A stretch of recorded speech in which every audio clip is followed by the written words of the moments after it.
Spanish লা লিগায় অভিষেকটা সুখকর হলো না কিলিয়ান এমবাপ্পের।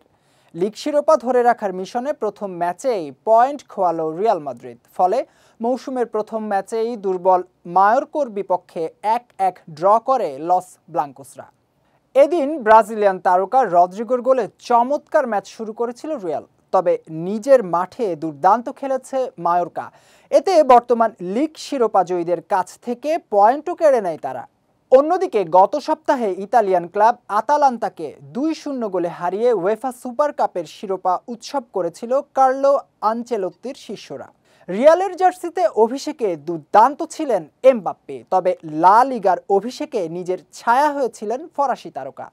এদিন ম্যাচের শুরুর দিকে গোল পায় বর্তমান চ্যাম্পিয়নরা। দুই ব্রাজিলিয়ান তারকার নৈপুণ্যে ম্যাচের 13 মিনিটে লিড নেয় রিয়াল।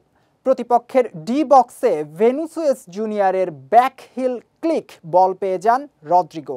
একটু জায়গা তৈরি করে বল প্রতিপক্ষের জালে জড়ান ব্রাজিলিয়ান তারকা। তবে গোল হজমের পর ঘুরে দাঁড়ানোর চেষ্টা করে মায়োর্কা। প্রথমার্ধের শেষ দিকে রিয়ালের রক্ষণে চাপ বাড়ায় তারা। বেশ কয়েকটি সুযোগ পেলেও গোল করতে পারেনি দলটির ফরওয়ার্ডরা।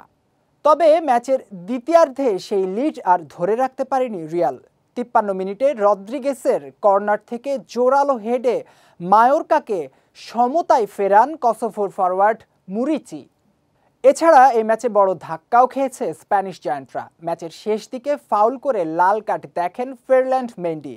তাই পরের লিগ ম্যাচে আগামী 25 আগস্ট রিয়াল ভায়াদোলিদের বিপক্ষে তাকে ছাড়াই খেলতে হবে রিয়ালকে।